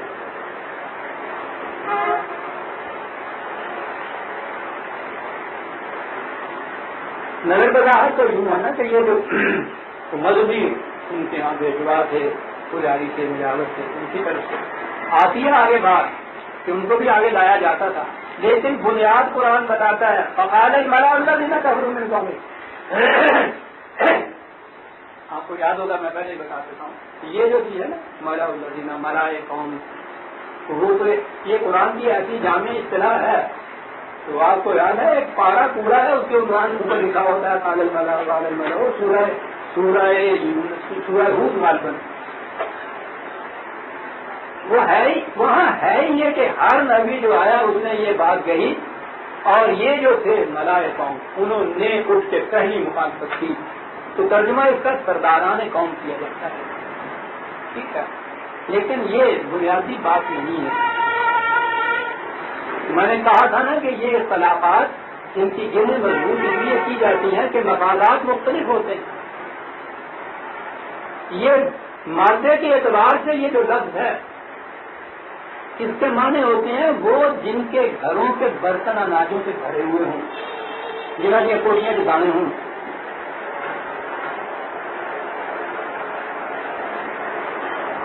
بنیاد یہ ہے، اور پھر سرداری کی تو بنیاد یہ ہے جو روٹی کا مطالعہ اس میں قوم کی سرداری کیا ہوتا ہے. دونوں چیزیں معلوم معلوم ہو جاتی ہیں، لیکن بنیاد یہ ہے اس لفظ کی قرآن نے کیوں یہ لفظ استعمال کیا. عربی زبان میں تو ایک ایک بات کے لیے 100 ہزار لفظ مل جاتا. سرداران قوم کے لیے عربی میں اتنے قوم کیوں نہیں یہ لفظ استعمال کیا، کیوں یہ لفظ استعمال کیا خاص طور پہ کہ جس کی بنیاد کے اندر یہ کہ جن کی کوٹیاں بھری ہوئی تھیں اناج سے وہ کھڑے ہوئے. وہ کہہ یہ رہا ہے کہ مخالفت کی بنیاد یہ تھی کہ ان کے ذاتی مفاد سے درد پڑتی تھی. تفریق ملی تیری درگاہ میں پہنچے تو سبھی ایک ملے. وہ اگر تو ایک وہاں تک ہی ہوتا ہے تو یہاں تک کھڑے ہوتے ہیں. بہرحال اس طرح مخالفت ان کی طرف سے مخالفت کی پہلی وجہ ما ھذا الا بشر مثلکم. ہوا اس میں کوئی امتیازی بات ہے. جس وقت تم عوام سے کہا تمہارے جیسا ہے، یعنی ہمارے جیسا ہی نہیں ہے، تو بڑا تو سردار بھی نہیں آئے گا. تو ایک بندہ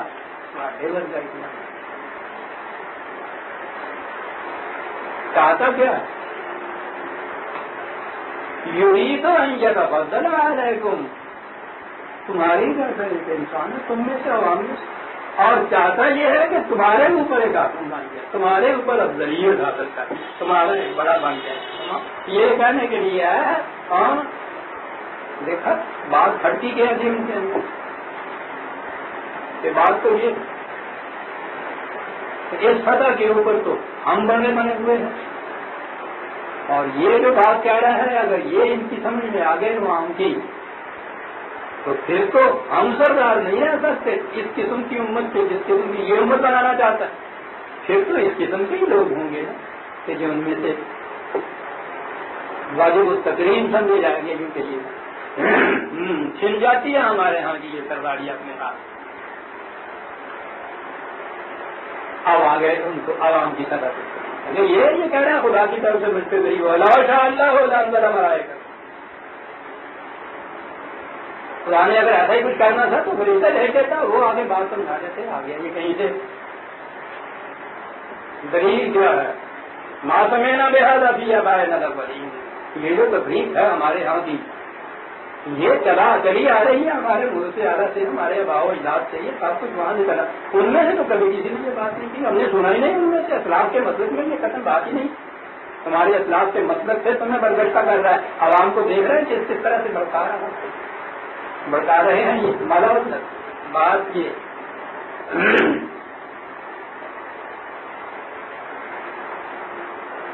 اور آگے کیا کہا، جو آگے کہا ہے اس کے لیے پہلے یہ سنیے کہ وہ کہا کیا تھا۔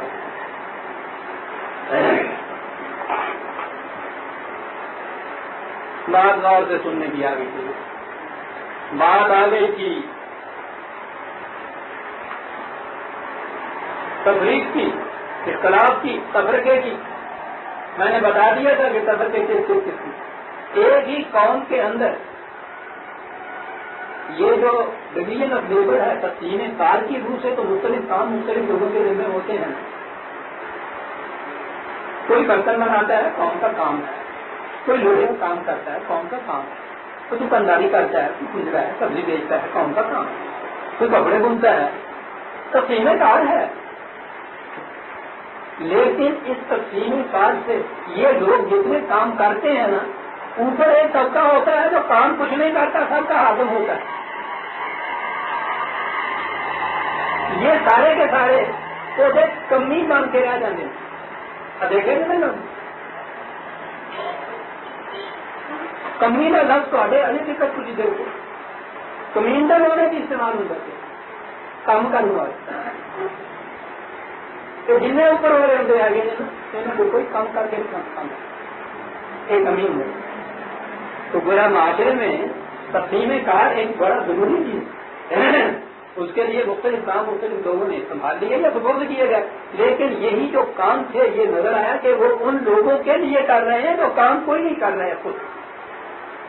کون سا یہ طبقہ ہے؟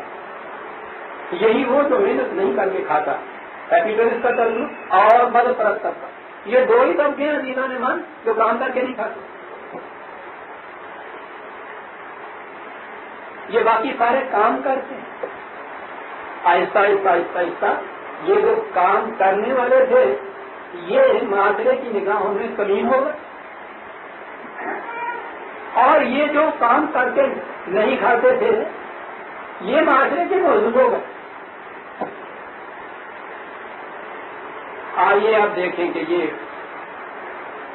نبی کہا کے لیے آیا کرتا، حضرت نوح علیہ السلام نے آ کے ایک پیغام دیا،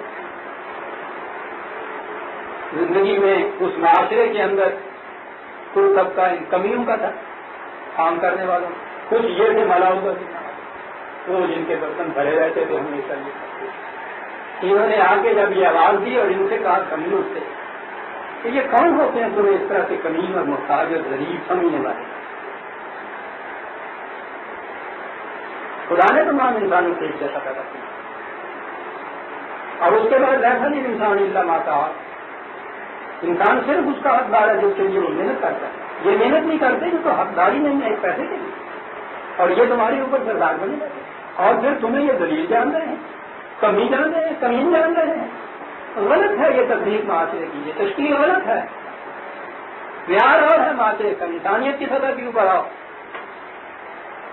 یہ تمہارا استحصال نہیں کر سکتے، یہ ایکسپلائٹ نہیں کر سکتے تمہیں۔ دوسری بات ہے کہ جب یہ چیز کہی جائے گی تو وہ لبیک کہیں گے۔ انہوں نے اعتراض آپ کو پتہ کیا ہے، آئیے آپ سورہ ہود 11/27 11/27 اس کے مخالفت انہوں نے کی، اس لیے اب مخاطبت کی یہی یعنی ان کے ساتھ ہی بات چیت ہو رہی ہے جو مخالفت کرنے کے لیے ابھر کے سامنے آئے ہیں۔ کہا انہوں نے کیا، مانا راکت صلاح الا الذین هم اراذلنا، یہ جو تمہارے ساتھ کھول لیے ہیں یہ ہمارے معاشرے کے کمین اور ذلیل آدمی۔ دیکھ لیا جی انہوں نے نبی کہے کے لیے آیا، دیکھا کہ اعتراض کیا ہو رہا، وہ یہ جن کو اراذل سمجھتے تھے، جن کو کمیل سمجھتے تھے، انہیں وہ افاضل بنانا چاہتا تھا نا. وہ انہوں نے کہا ہے نا کہ چاہتا یہ ہے کہ ان کو فضیلت حاصل ہو جائے. وہ کہتے ہیں کہ یہ جو تمہارے یہاں تمہارا ساتھ دے رہے ہیں، تمہارے پیچھے لگ گئے ہیں، یہ لفظ تم سمجھے، یہ جو ہے ہم اراض ہونا ہمارے معاشرے کے بڑے ذلیل لوگ ہیں، نیت لوگ، یہ تمہارے ساتھ ہو گئے. باقی رہا یہ کہ انہوں نے تمہاری بات مان لی اس سے کہنے دوں کہ وہ یہ بھی کسی اصل و فکر کے آدمی ہے جو یہ دلیل مان جائے اس بات کی کہ انہوں نے ایک بات کو ٹھیک قبول کر لیا تو بات حق کی بات ہے. بات یہ تھا کوئی ان کا کیا ہے، ان کی کوئی عقل فکر ہے؟ اصل فکر ہے نا لوگ، اصل فکر میری کوٹھی جتانے اور ایک کمرے میں سے آنے. اصل فکر تو ملازمہ دینا کی ہوتی ہے. اندازہ لگائیے کہ ایک تو یہ کہ ہمارے معاشرے کے رضیم لوگ، دوسرا یہ کہ یہ جو کہہ رہے ہو کہ انہوں نے قبول کر دیا رضیم کو، کسی اصل فکر کے معنی ہے جو بتا دیا کیوں ہی اس کا دین سے آئے رکھنے والے یہ لوگ. اگلی بات وَمَا نَرَاكُمْ عَلَيْنَا مِنْ فَضْلٍ، بتاؤ تو صحیح رزق اور معاش کی روح سے کیا تمہیں فضیلت حاصل نہ کرنا میرا رہی ہے.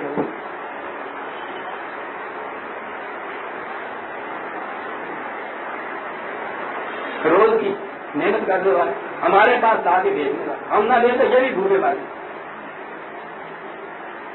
نہ جدیت و فکر کے مانے. کہو تو صحیح معاشی اعتبار سے تمہیں کیا فضیلت حاصل ہے؟ آپ دیکھ رہے ہیں پہلی وحی یا پہلا رسول رسالت کی کڑیوں میں سے سب سے پہلا تعارف جس نے قرآن میں کرایا ہے جس کا، اس کا پہلی دعوت، وہ دعوت کیا کہہ رہی ہے؟ پہلا اختلاف معاشرے کے اندر دارو کو معیار قرار دے، پیشے کو معیار قرار دے، محنت کو معیار قرار دے. یہ جو تکلیف ہوئی تھی ایک قبیلے کے اندر، یہ اس کو مٹانے کے لیے یہ دعوت کی. جواب ملتا ہے اعلیٰ یا قوم ارائیتم ان کنتم علی بینۃ من ربی وآتانی رحمۃ من عنده فعميت علیکم انلزمکموہا وانتم لہا کارہون. کہا میری قوم کتنے غلط دلائل اور کتنے غلط معیار تم نے پیش کر دیا. سوال یہاں یہ نہیں ہے کہ کوئی کون سا کام کرتا ہے، سوال یہ نہیں ہے کہ کس کے پاس دولت زیادہ ہے، سوال تو یہ ہے جو میں پیش کر رہا ہوں تو دلائل کس کے پاس، صحیح انسانیت کا راستہ کون سا ہے، کون سی وہ منزل، بینات کے اوپر کون ہے، عقل و فکر کی روح سے کون دعوت دے رہا ہے. یہ چیزیں اتنی واضح ہیں کہ اگر تم بھی اپنے ان جذبات کو الگ کر دو تو بات واضح ہو جائے، لیکن تم تو اندھے ہوئے. یہ بات نہیں ہے کہ یہ بادی رائے ہیں اس لیے ان کی سمجھ میں بات آ گئی ہے، تمہاری سمجھ میں بات اس لیے نہیں آ رہا ہے کہ اندھے ہو رہے ہو. نشہ یا قوت کی بدمستی نے تم سے سمجھنے سوچنے کی صلاحیت چھین کی ہے. اور کیا یہ رائے ہو کہ وہ ماننے والے جو ہیں ان کی عقل فکر کیا ہے؟ ان کی عقل فکر صحیح ہے کیونکہ وہ مدہوش نہیں ہے، وہ نشے میں بدمست نہیں ہے، اندھے نہیں ہوئے. کیا الفاظ میرا باقی ہے یہ بات کہ ٹھیک ہے ہم حق سے ہیں، لیکن ہماری دعوت تو یہ ہے کہ ہم جبرن یہ بات سوچ نہیں سکتے، معاشرہ جو نہیں بنا سکتا. میں دلائل و براہین کی روح سے تمہیں سمجھانے کے لیے. اگلی بات یہ ٹھیک ہے ہمارے پاس دولت زیادہ نہیں تو ہونا یہ چاہیے نا کہ میں جو تمہیں دعوت دیتا ہوں، اگر یہ دعوت تمہاری طرح میری بھی اپنے مفاد کے لیے ہو تو باہر لوگوں کو اکساؤں اور اللہ تم سے کہوں کہ سب پیسے کی جائیں آؤ سمجھوتا کرے. یا کام میں لا سو لوگوں مزہ مار تم دیکھ رہے ہو کہ میں تو ایک پائی بھی نہیں مانتا تم سے. بڑی چیز یہ ہے جی میں نے مان جو بھی اس دعوت کو لے کے اٹھے گا پہلی چیز اس کے لیے یہ ہوگی کہ اس کا وہ معاوضہ نہیں مانتا. یوں ہی اس کے معاوضے کا سوال آیا بات گئی مار. ہر نبی نے یہ کہا ہے عزیز عالمان، ہر نبی نے قرآن میں یہ آیا. حضور نبی اکرم صلی اللہ علیہ وسلم نے یہ لا ظلم علیہ بڑی دکھتی ہوئی رب کو پکڑا ہے. جو روٹی کا محتاج ہو کے کسی دعوت کے لیے اٹھا کوئی نہیں سنے گا اس کی. اور یہ تو پھر ایسا سودا کریں گے اس کے ساتھ پوچھو نہیں کا کہیں کا نہیں رہنے دیں گے. اعلان ہے کچھ نہیں بھوکا مار جاؤں گا تم سے معاوضہ نہیں میں مانگا. یہ بھی نہیں ہے کہ لا معاوضہ کچھ کر رہا ہوں. لا معاوضہ تو انسان کر ہی نہیں سکتا. جنہیں یہ مدعا تو ہوتا ہی نہیں. ان اجری کا اللہ اللہ وہاں سے معاوضہ مجھے ملے گا. اس نے اس مشن کے لیے مجھے معمول کیا. تمہارا ملازم نہیں میں تم سے کچھ نہیں مانگتا. ٹھیک ہے میرا معاملہ میرے ساتھ تم بات کرو میرے ساتھ. تم یہ کہتے ہو کہ یہ رضیم ہے معاشرے کو. تم یہ کہتے ہو اگلی بات آ گئی کہ کیا ہوا کیا کہنے آئے تھے. وہ کہنے یہ آئے تھے کہ بات تو یہ ٹھیک ہے جو سمجھا تھی لیکن اگر ہم آ جائیں تمہاری دعوت سے تو کمینے نے نہ ہم دینا دے گا. کوئی اس کو مسجدیں بٹھا دے گا تو اجے نائی ڈھونڈے ایسا نہیں ہے وقت ایک گل نہیں ہے. یعنی دلیل کا جواب دلیل سے نہیں دیا جا رہا. یہ تو ہم نہیں مانتے تو بڑی بڑی غلط بات ہے. کچھ مشکل نہیں تمہارے لیے. ان کے پاس نہ پیدا نہ عقل نہ فکر نہ معاشرے میں کوئی خاص مقام بات ہی کم سی ہے. ان کو نکال دو ہم آ جاتے ہیں تمہارے ساتھ. جی ٹھیک ہے. اور یہی فرق ہے عزیز والے مال خدا کی طرف دعوت دینے والے میں اور اپنے مقام میں. وہ اس مقام پہ گنے گا یہ کہ اچھا یہ چودھری آ رہا ہے برادری کا 500 اوڑھنے دینا ٹھیک ہے. کدو تم سمے آ جائے گا اللہ کا ووٹ دے کچھ ہوتے گا ووٹ دوں گا ٹھیک کرنے دس بندے میں کاٹ دو 10 جنے ہوں گے 10,000 آ جائیں گے. لیکن وہ جو آیا ہی اس اختلاف کو مٹانے کے لیے وہ جو آیا ہی آدمی کو انسانیت کی سطح کے اوپر لانے کے لیے وہ یہ سودے کرتا ہے. رمانا بیکار دینا یہ شرط قتل نہیں مان جاتا کہ میں انہیں دھکا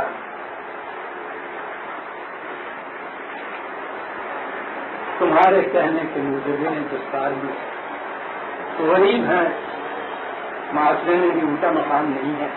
جو ٹھیک ہے کہ یہاں تو یہ شاید مجھے کچھ نہ کہہ سکیں کہ تم میرے ساتھ ہو گئے. انہم ملاقو ربہم کل کو یہ اپنے خدا کے سامنے جب یہ جا کے کہیں گے کہ انہوں نے ہمیں اس لیے روزگار دیا تھا کہ یہ سرداروں کو اپنے ساتھ رکھنا چاہتا تھا. تم وقت کو بتاؤ وہاں تک کیا جواب.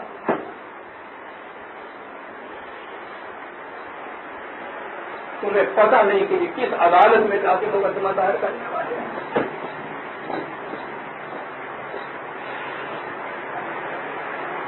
عزیز عالمان انسانیت کی اصلاح وہ کر سکتا ہے جسے ہر وقت یہ فکر ہو کہ خدا کے بعد اس کا مقدمہ دائر ہو سکتا ہے. نہ وہاں کیا جواب.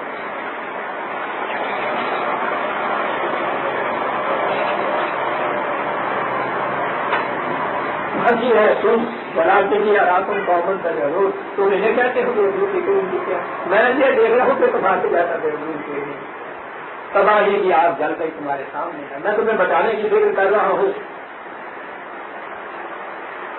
اور تم مجھے یہ کہہ رہے ہو کہ نہیں اس دعوت کو چھوڑ دو ہمارے ساتھ جہنم میں داخل ہو جاؤ. آگے بھی یہی چیز ہے یاد رکھو. دولتوں میں قرار دینے کے لیے ولا اقول لكم عندي خزائن اللہ. یہ نہیں ہے کہ تم میرے ساتھ آ جاؤ میں تمہیں چپکے سے بتاؤں گا بڑے بڑے خزانے ہیں. ہاں بڑی دولت باہر سے چلی آ رہی ہے چپکے سے آؤ یہ کچھ مل جائے گا. آپ قطعاً نہیں یہ بات تم سے کہتا وہ بولنے والا تو رات باتیں کر دیتا نہیں کچھ نہیں ہے. ولا عالم الغیب بنیادی اعتبار سے بھی کوئی دولت میرے پاس کوئی چیزیں نہیں. اور اگر تم یہ سمجھتے ہو کہ میں مذہب کی اسٹیج کے اوپر یہ دعوت دے رہا ہوں تم نے کہا تھا کہ ہمارے جیسا کہ انسان بالکل تمہارے جیسا انسان مجھے غیر کا علم بھی نہیں ہے. مذہب کی سطح پہ بھی دوسروں سے اونچا نہیں ہوتا جیلا میں کہ مجھے حضرت کی سمجھ کے بھی پاؤنا چونوں وہ سفر کا کچھ اس سفر کے سے کام نہیں ہوتا عزیزہ میں من. یہاں تو پھر بھی سامنے بیٹھے پورا ہوتی ہے، معاملہ ختم ہو جاتا ہے. وہاں تو مرنے کے بعد بھی اپنی حکومت کو قیامت تک جاری رکھتے ہیں وہ. آپ دیکھیے شاہ رخ کاٹ کر اپنی اس تصور کی، کیوں ان لوگوں کے لیے آدمی چمتا ہے لوگ، کیوں ان کے مرنے کے بعد بھی ان کی قبروں پہ لے جا پاتا ہے. ایک ہی بات ہوتی ہے، حضرت صاحب غائب کا لینا جانتے ہیں قسمت میری کی لکھا ہے کہ پھر اس قسمت میں بدلوا دے دے. پہلی گل یہ ہے نا پتا بالکل نہیں تمہارے جیسا ایک انسان دولت بھی کوئی نہیں ہے، مطلب پتا کے اوپر روحانی اس والی باتوں کا بھی کوئی دعویٰ میں نہیں پوچھتا ہے. ولا پورا لیکن مطلب تم نے کہا تھا فرشتہ کیوں نہیں آتا؟ تم سے میں کیا دیتا ہوں انسان ہوں بالکل، یہ رسم ملے نا تو فرشتہ ہوں بالکل نہیں، انسانی پتہ بھی بات کر. بات ایک کہتا ہوں، یہ کچھ نہیں کہتا. تم یہ کہہ رہے ہو کہ یہ جو تمہارے ساتھ ہو گئے ہیں یہ لوگ ہیں، یہ کمینے ہیں، رضیم ہیں، واجب العزت نہیں ہے، ان کا تقریم نہیں ہے، کچھ نہیں. ایک بات میں یہ کہتا ہوں، یہ تمہارا معیار ہے. ولا اقول للذین تزدری اعینکم لن یؤتیہم اللہ خیرا. صرف یہ بات ہے کہ یہ جو صرف حق کو حق سمجھ کے میرے پاس آئے ہیں، نہ دولت میرے پاس، نہ روحانیت کا کوئی دعویٰ، نہ فرشتے ہونے کا کوئی دعویٰ، اس کے باوجود یہ جو لوگ میرے پاس آئے ہیں کیا بات ہے جس کے لیے آئے ہیں؟ ایک ہی چیز ہے جو میں نے ان سے کہی ہے کہ ان کے معیاروں کے اوپر نہ جاؤ، خدا کے معیار کے مطابق تم آؤ گے تو بڑے مدارس تمہیں ملیں گے. اور تم چاہتے یہ ہو کہ میں ان سے کہہ دوں کہ یہ بات غلط ہے، یہ بات تو میں نے کہا. تمہارا جی چاہتا ہے آؤ، نہیں جی جاتا تو نہ ہو. میں سوچ تو سکتا نہیں یہ بات تم. بات یہیں تک 2-4 منٹ بڑی اہم بات ہے. ابھی نے مان بڑی اب تجھے آپ کے لوگ دوسری عام نہیں میرے نزدیک تو سارے قرآن کا معاصر جو ہے وہ یہی کچھ کسی کو سورہ الشعراء میں بھی دہرایا گیا ہے.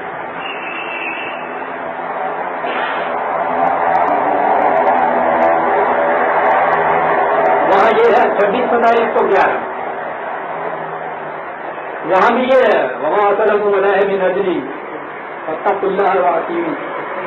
وہاں بھی یہ کہا ہے قالوا انؤمن لک واتبعک الارذلون. یہی چیز راستے میں کھڑی ہو گئی. کیوں یہ ساڑھے 3 سے 3 سارے مجھے جو بتا دیا تو بالکل یہی ہے. آج بھی عزیزان من یہی اسے کوئی برداشت نہیں کرتا کہ جسے معاشرے نے اپنے معیاروں کے مطابق اب کمین قرار دے دیا ہے اسے سیکھا قرار دیا. کہا کالا ہوا ماں علم نہیں ماں کامل. کہا کہ یہ تم بار بار جو کہتے ہو کہ یہ کنجرا ہے، یہ مورتی ہے، یہ اسلام ہے. کہا یہ کام ہے جو کچھ جو کرتے ہیں، مجھے اس سے غرض نہیں ہے کہ یہ کیا کام کرتا ہے. اپنے ٹوزی کا کام کرتا ہے، سرخانے کا کام کرتا ہے، لوہاری کا کام کرتا ہے، یہ کام ہے، مجھے اس سے غرض نہیں ہے.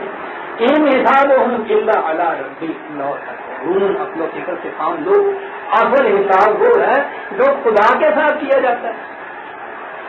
یہ تو معاشرے کے ساتھ حساب ہے، اس کی کوئی وقت ہی نہیں. انہوں نے جو خدا کے ساتھ حساب کیا ہے وہ اس حساب سے کہیں دوسرا ہے اور بڑا اونچا ہے.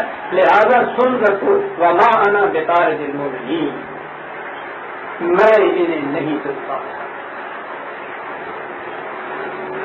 اور اس کا جواب یہ قالوا لئن لم تنته يعلوه لتكونن من المرجومين. اگر یہی بات ہے تو پھر ابھی تمہارا حساب کر، ابھی تمہیں سنسار کیا جائے گا، مار دیا جائے گا، نکال دیا جائے گا، سرکار دیا جائے گا. تم یہ کچھ کرنا چاہتے ہیں. ہم یہ دعوت جہاں نہیں پھیلنے دیں گے. جس طرح بہت بڑا فساد ہے جس کو تم لے کے آ گئے، بہت بڑا فتنہ ہے جسے تم برباد کرنا چاہتے ہو، ہم یہ نہیں کرنا چاہتے. اور اس کے لیے اس نے کہا اعلیٰ رب انصرنی بما تعملون. اور اس کے بعد اس نے کہا کہ بار الہ میں نے اپنی طرف سے ساری کوشش کر کے دیکھ لی، یہ لوگ ان ہتھیاروں کا قابو کرائے. اب تو مجھے بتا کہ اس کے بعد کیا کرنا چاہیے. پھر خدا نے کیا بتایا اس کے لیے ہم آئندہ درس میں دیں گے. اور وقت آج زیادہ ہو گیا ہے. سورہ المؤمنون کی آیت 26 تک ہم آئے ہیں، 27 سے ہم آئندہ لیں گے. ربنا تقبل منا انك انت السميع العليم